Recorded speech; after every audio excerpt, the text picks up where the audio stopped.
Today we're going to see how we can sketch the root locus if we have a transfer function of this form. So let me give some numbers here.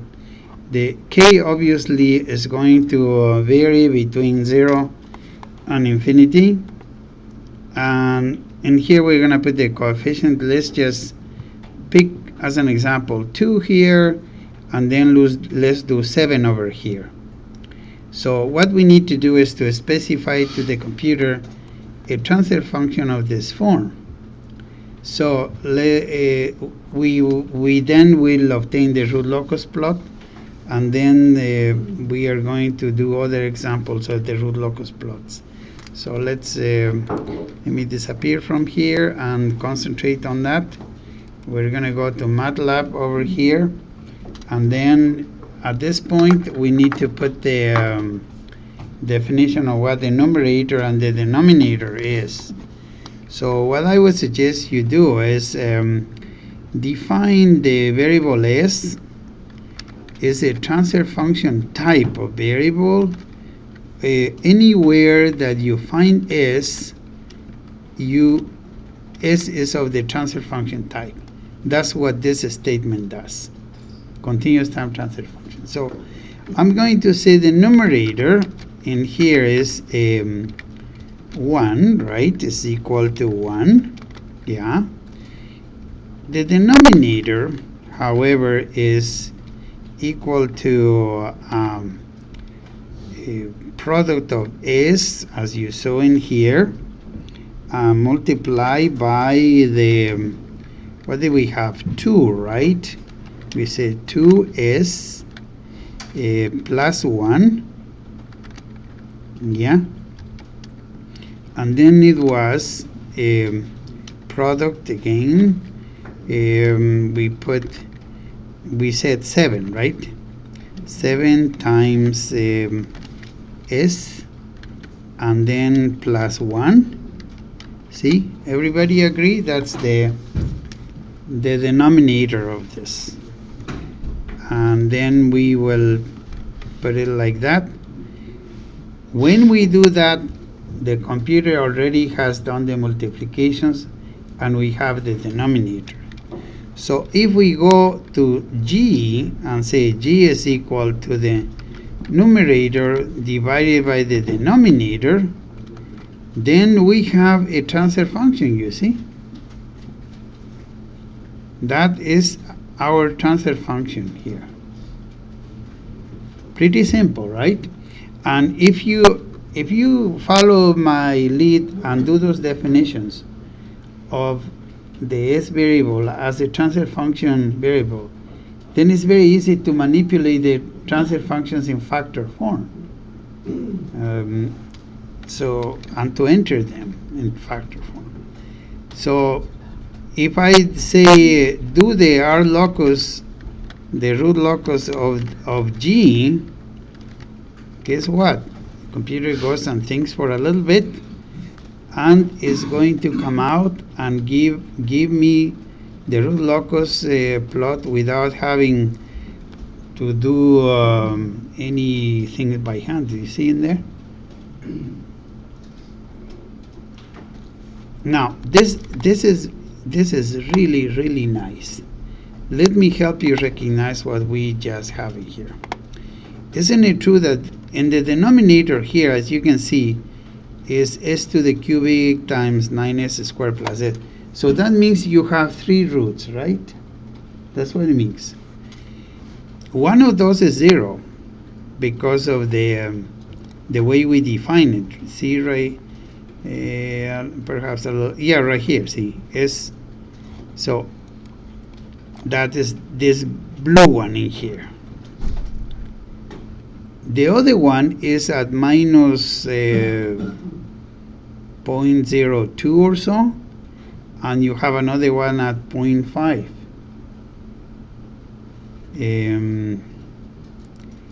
Okay, so if you follow this, if k is equal to 0, they start over here. But MATLAB has done a very wonderful thing for us, because I want you to pay attention to this. See, this root, see, follows the blue path like that. See, this root goes like this. The other one, this green one, goes like this. Even if you sketch the root locus plot by hand, it's hard to follow which one goes where. But in MATLAB, you can actually do it. And in here, you see this one, the red follows the red path. So what you are seeing here is what you are seeing here is this the locus of all three of the roots. If in here, if you click on the plot, let's see where we are. The computer gives you the gain. It gives you where the pole is, what the damping is, and gives you the overshoot and the frequency. If you go to the intersection, this is where the gain is. See, you see that farther than this, you are not gonna get much response, other than if you go over here, forget it. With gain 15.4 as opposed to 0.8, the system just like it, you see overshoot 300%. That doesn't sound right, you know. But over here, look at the overshoot 0% in here. If you want to test it someplace in the middle, over here, see, then or over here, let's see, right there, 38% overshoot. So you can find out a lot of information by using the plot, and that's what these homework exercises would help you do. So in here, if we go back to the presentation that I started over here, we had this form.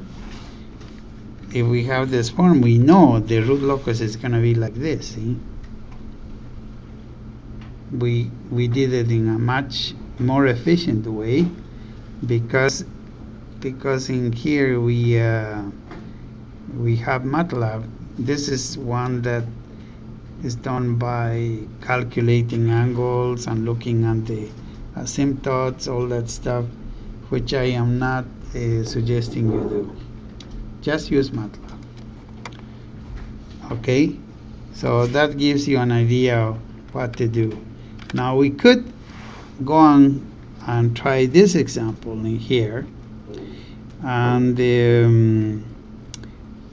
do some new root locus plot and try to understand a different transfer function in here. So let's give it a try to this one, okay? So I'm going to need the transfer function in this on its side. Hopefully well, let's close this one. We'll keep MATLAB open, and I just need this transfer function in such a way that I can read the directions. Okay, so if you do this one, let's see if we put it in here, and we are gonna do this transfer function here. So I would say in here I am going to type clear so that we clear all variables at workspace, and this is a suggestion from the textbook. We're going to define like say the numerator, we're going to call it P, is a polynomial that has 1 as a s, and then also plus 1. So you have it like that. Then we are going to define the denominator, which is q, and this is going to be with let's say 1 and 5 and 6 and 0, and then we close this over here, and then we'll define, we want the R locus of the transfer function between P and Q. You can do this directly, and then you see it's going to give us this, which is the explanation of what you see here. See, this is the you have the in a much nicer way with colors. This is the 0 and of course the other 3 roots. Okay, but let's examine what this other command does. See, this one, it says rloc find pq, which means follows the root locus function and find information for me. For example, we select a point on the graphics in here like that. I am going to reproduce this and do the same thing. So in here we're going to say r loc find of p comma q, yeah, and this, when you do this, you see how nice MATLAB is. It brings a cursor here, and just like it is on my left side over here, I am going to try to reproduce this and click close there. Watch what MATLAB does. See here, it gives you that's pretty close, you know. I got it. It says minus 0.05, I said 0.054, pretty close. And then, so when the crosshair placement, it gives you the conjugate pairs of the of that value, and it also gives you the gain. See here, this is the value of k on the selected point right here. So it is a very nice very nice tool. So you could actually do it in any other part of the plot. If you go back to the MATLAB, we have to have, of course, both of these open to be able to do it like this. You know, I will do. Please repeat the command. I'll say to MATLAB, and then it'll give me. And here I can go anywhere in here. Notice that the system is not going to become unstable at all. See, if we go over here, k is going to be really large compared to the other one, and the system has the roots still on the left hand side. So when you have this transfer function g, you could also look at the response. Like you could say, can you please give me the step response of the transfer function that is composed of this. Let me see if it does that. And it gives you the step response for this, or the impulse response. Let's see, you could do all kinds of things in here. Like, for example, you could say impulse response of P and Q, like that, and there you have your response. See? So by now you could see how powerful this technique is. We can know whether the system is stable or not. We can know how much control we can put before the system would give in. We can get the step response or the impulse response. We can calculate the overshoot and all the other values directly on the plot, because well, where is my root locus? We have to go back to here, to get back to the root locus. Where are we? Here, right here. Yeah. If you have this, with the cursor you could do it, but you could find it just if you click in on any point. The computer is going to give you all this information. See, damping, overshoot. So this is going to help you to, and I encourage you to explore all the tools available in MATLAB to extract information from the root locus plot, because it has all this wonderful information for you, like the gain, where the poles are, the damping, the overshoot, everything. So this is I'm going to